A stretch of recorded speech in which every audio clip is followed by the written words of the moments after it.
Bapak Ibu terkasih, sebelum kita menerima firman Tuhan, mari kita berdoa. Ya Bapa Allah yang Maha Pengasih, Pemurah, kami datang kepadamu bersyukur untuk karunia berkat yang Kau limpahkan. Jikalau kami di hari ini telah Engkau bangunkan dari istirahat semalam, merasakan segarnya mentari yang menguatkan, memampukan kami akan hidup yang Engkau beri. Kan ya Bapa, di saat ini ketika kami datang kepadamu bersama berkumpul dalam ibadah, lengkapilah syukur kami ya Bapa dengan firman-Mu. Karena kami rindu akan firman Tuhan.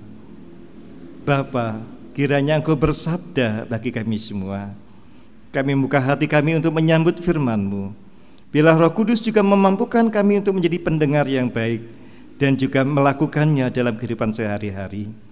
Hamba-Mu yang menyampaikan Tuhan urapi, sehingga apa yang diucapkannya hanyalah kehendak Tuhan sendiri bagi kami semua. Di dalam Kristus Yesus kami berdoa. Amin. Selamat pagi Bapak Ibu terkasih dalam Tuhan Kristus. Mari kita bersama mendengarkan firman Tuhan yang hari ini terambil dari Injil Matius 20 ayat yang pertama sampai dengan yang ke-16 demikian. Adapun hal kerajaan surga sama seperti seorang tuan rumah yang pagi-pagi benar keluar mencari pekerjaan-pekerjaan untuk kebun anggurnya. Setelah ia sepakat dengan pekerja-pekerja itu mengenai upah sedinar sehari, ia menyuruh mereka ke kebun anggurnya. Kira-kira pukul 9 pagi ia keluar pula dan dilihatnya ada lagi orang-orang lain menganggur di pasar. Katanya kepada mereka, "Pergi jugalah kamu ke kebun anggurku, dan apa yang pantas akan kuberikan kepadamu." Dan mereka pun pergi. Kira-kira pukul 12:03 petang ia keluar pula dan melakukan sama seperti tadi. Kira-kira pukul 5 petang ia keluar lagi dan mendapati orang-orang lain pula. Lalu katanya kepada mereka, "Mengapa kamu menganggur saja di sini sepanjang hari?"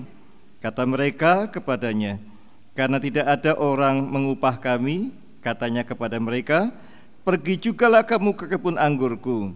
Ketika hari malam, tuan itu berkata kepada mandurnya, "Panggillah pekerja-pekerja itu dan bayarkan upah mereka, mulai dengan mereka yang masuk terakhir hingga mereka yang masuk terdahulu." Maka datanglah mereka yang mulai kerja kira-kira pukul 5 dan mereka menerima masing-masing 1 dinar. Kemudian datanglah yang masuk terdahulu, sangkanya akan mendapat lebih banyak, tetapi mereka juga pun menerima masing-masing 1 dinar juga. Ketika mereka menerimanya, mereka bersungut-sungut kepada tuan itu, katanya, "Mereka yang masuk terakhir ini hanya bekerja 1 jam dan engkau menyamakan mereka dengan kami yang sehari suntuk bekerja berat dan menanggung panas terik matahari." Tetapi tuan itu menjawab seorang dari mereka, "Saudara, aku tidak berlaku tidak adil terhadap engkau. Bukankah kita telah sepakat sedinar sehari? Ambillah bagianmu dan pergilah. Aku mau memberikan kepada orang yang masuk terakhir ini sama seperti kepadamu. Tidakkah aku bebas mempergunakan milikku menurut kehendak hatiku, atau iri hatikah engkau karena aku murah hati?" Demikianlah orang yang terakhir akan menjadi yang terdahulu, dan yang terdahulu akan menjadi yang terakhir. Yang berbahagia ialah mereka yang mendengarkan firman Tuhan dan yang melakukannya. Haleluya. Bapak Ibu jemaat terkasih, pada saat ini tema kita ibadah sebagai pemeliharaan Allah. Beberapa waktu yang lalu GKJ Ndelanggu, khususnya di wilayah Ndelanggu, Gereja Ndelanggu, sudah memulai ibadah offline. Akan tapi akhir-akhir ini menjadi online lagi karena memang situasi yang tidak memungkinkan. Di antara ibadah offline dan ibadah online, seringkali ada orang yang bertanya, manakah yang datangkan lebih berkat yang lebih banyak? Manakah yang lebih nges? Manakah yang lebih menguntungkan? Dan seterusnya. Dan para teolog, pendeta juga seringkali memberi jawaban yang bermacam-macam juga. Oh, ibadah harusnya begini. Oh, ibadah harusnya begitu. Oh, ibadah harusnya bagaimana manusia dapat berjumpa dengan Allah dalam situasi apapun. Bapak terkasih, untuk menjawab pertanyaan-pertanyaan ini, baiklah kita mendengarkan apa yang difirmankan Tuhan melalui Injil Matius 20 tadi. Sebuah perumpamaan tentang kebun anggur. Yang menarik ialah pertama, bahwa Tuhan ini melihat banyaknya orang yang sedang menganggur. Dalam situasi yang menganggur ini mereka membutuhkan uang untuk kehidupannya. Dan karena belas kasihannya Tuhan ini memperkerjakan orang-orang yang menganggur itu untuk mendapatkan upah, untuk mendapatkan kehidupannya. Jadi orang-orang yang bekerja adalah orang-orang yang menganggur, yang membutuhkan uang, membutuhkan upah untuk kehidupannya.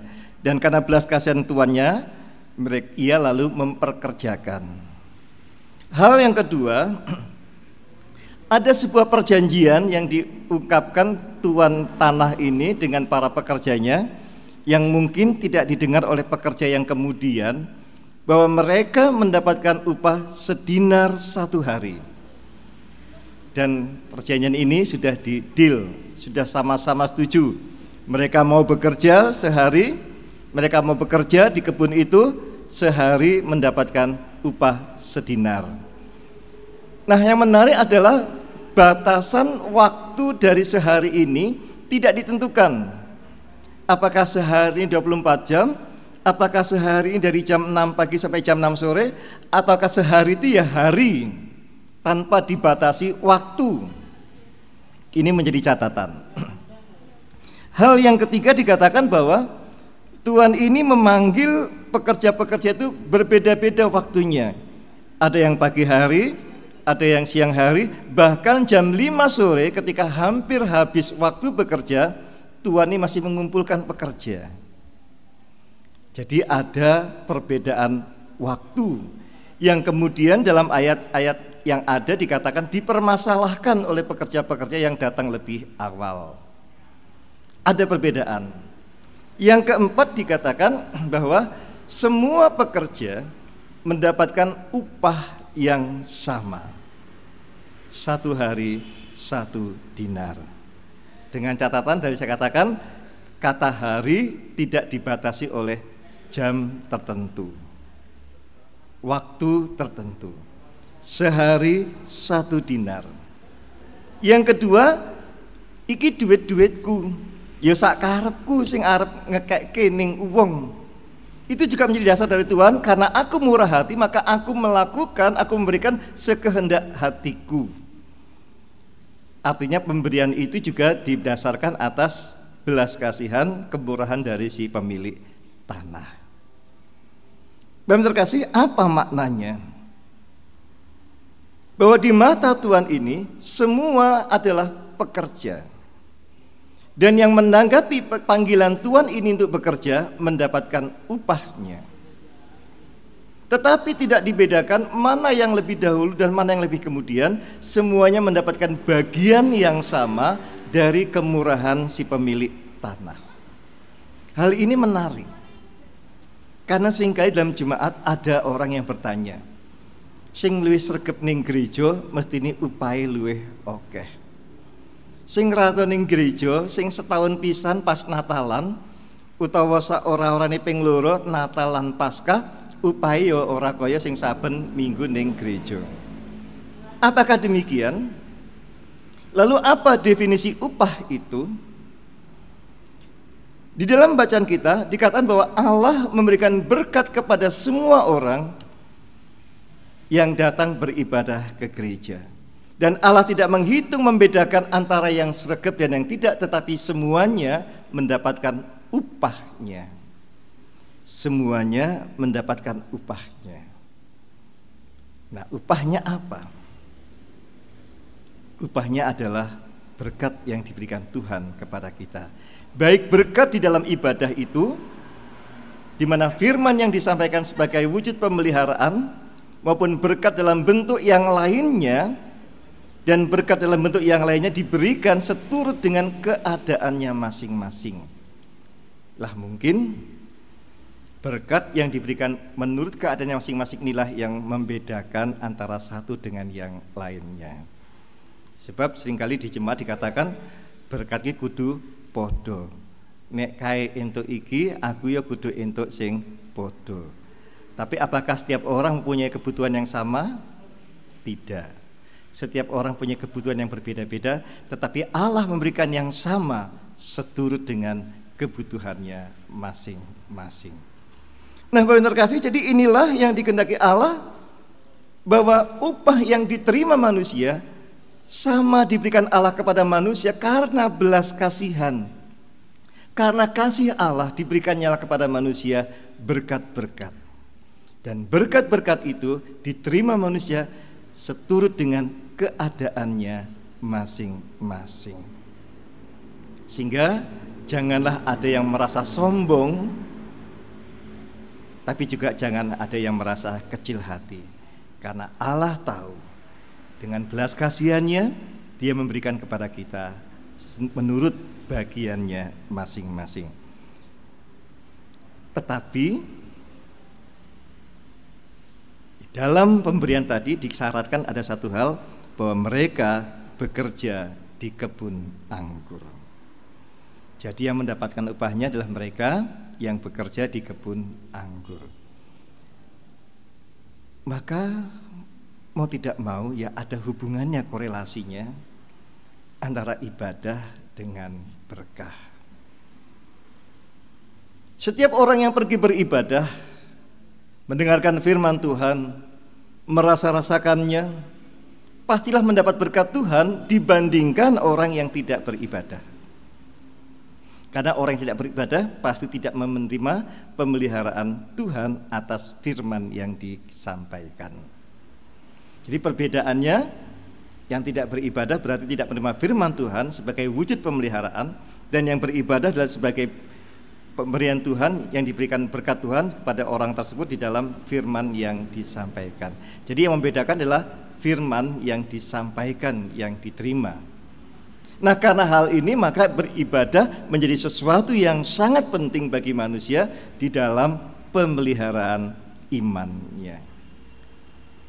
Sama seperti gambaran sebuah tanaman yang seringkali disiram pada waktu tertentu dengan rutin, dengan tanaman yang jarang disiram pasti pertumbuhannya akan beda.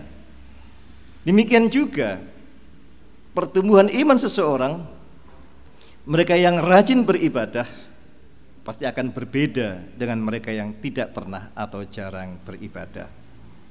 Karena itu beribadah sebagai alat yang dipakai, karena ibadah sebagai alat yang dipakai oleh Allah untuk memelihara kehidupan beriman kita.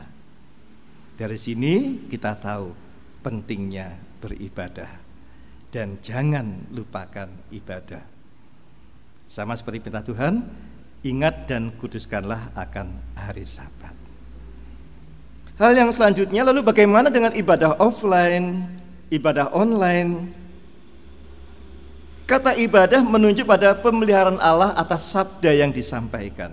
Berarti hal ini tidak tergantung pada offline atau online, tapi bagaimana orang menyiapkan hati, menyiapkan waktu untuk datang kepada Tuhan, duduk diam mendengarkan firman Tuhan, merasa-rasakannya, merenungkannya, dan menjadi kekuatan bagi hidupnya untuk melangkahkan kaki selanjutnya. Jadi ibadah adalah bagaimana kita mendengarkan firman Tuhan. Tidak bergantung pada praktis dalam arti online atau offline. Dan berkat itu diterima berdasarkan bagaimana orang menyambut firman Tuhan.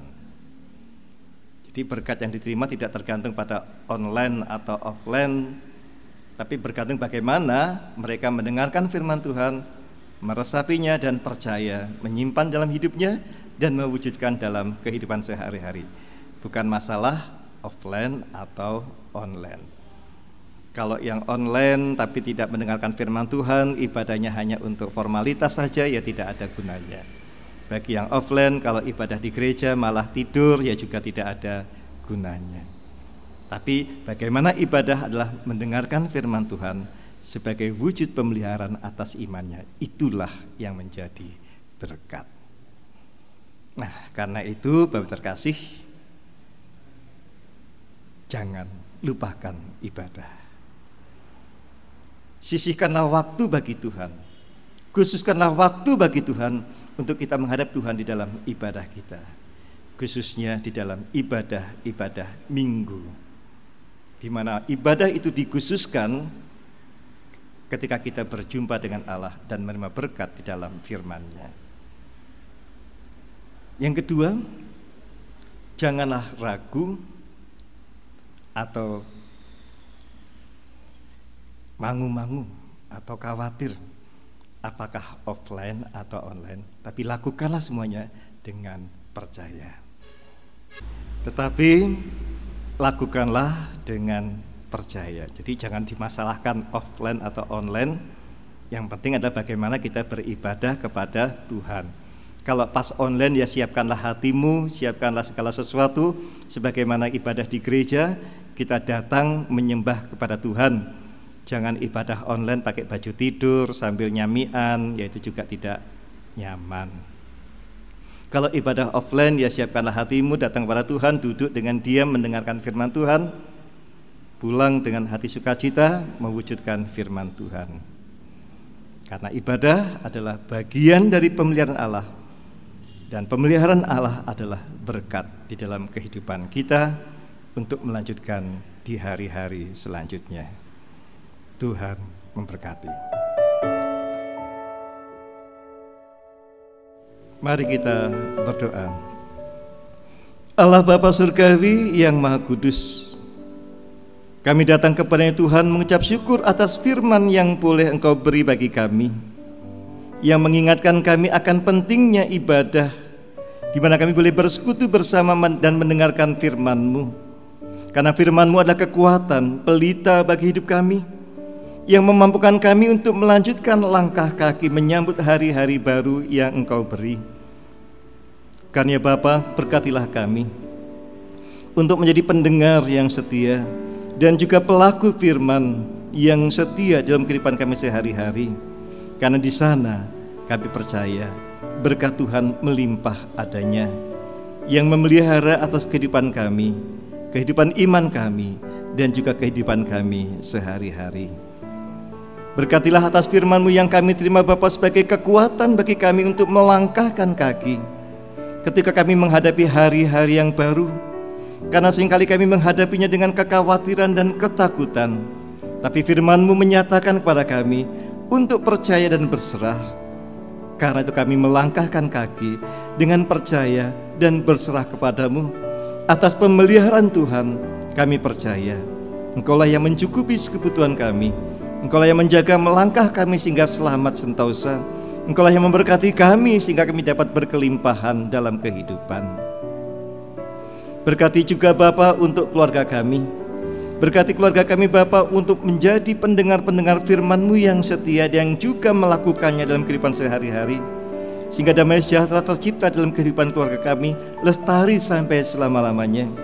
Sehingga setiap kepala rumah tangga, orang tua senantiasa memberitakan firman-Mu kepada anak-anaknya di dalam ucapan dan tindakan teladan, dan di mana anak-anak kami juga hidup dalam firman Tuhan di tengah-tengah kesehariannya dan bertumbuh dalam firman-Mu. Bapa, berkatilah sehingga keluarga kami boleh menjadi kesaksian firman-Mu kepada sesama. Berkatilah kami atas kesehatan dan kekuatan ketika kami melakukan segala aktivitas kami sehari-hari, baik kami yang bekerja ataupun anak-anak kami yang bersekolah. Jauhkanlah kami dari segala sakit penyakit, khususnya corona yang ada, tetapi senantiasa Engkau berikan kesehatan dan kekuatan kepada kami Bapa, untuk tetap setia melakukan segala pekerjaan kami, aktivitas kami, dan mendatangkan berkat bagi sesama. Khususnya kami teringat Bapak atas saudara kami terkasih Bapak Toto. Tuhan tolong dia, Tuhan tengok, Tuhan berkati, sembuhkanlah dan kuatkanlah dari segala penderitaan penyakitnya. Pulihkanlah keadaannya Bapa melalui obat-obatan yang diterimanya dan pemeliharaan. Tuhan menyatakan mujizat-Mu memulihkan atas saudara kami ini. Ya Bapa, berkatilah juga untuk bangsa dan negara kami. Berkatilah kami melawan corona. dengan kesetiaan dan ketaatan pada protokol kesehatan yang ada, menjaga diri bersama, melakukan dan senantiasa menumbuhkan aktivitas yang mendatangkan kesehatan. Berkatilah kami Bapa atas pemimpin kami, sehingga dengan kebijaksanaan yang Kau beri mereka dimampukan untuk melakukan tugas-tugasnya dengan baik, mengalahkan pandemi corona dan mendatangkan damai sejahtera bagi semua. Dengarkanlah juga Bapa atas doa-doa kami, kabulkanlah permohonan kami, sebab doa syukur dan permohonan kami haturkan kepadamu di dalam Yesus Kristus, Allah penyelamat kami. Amin.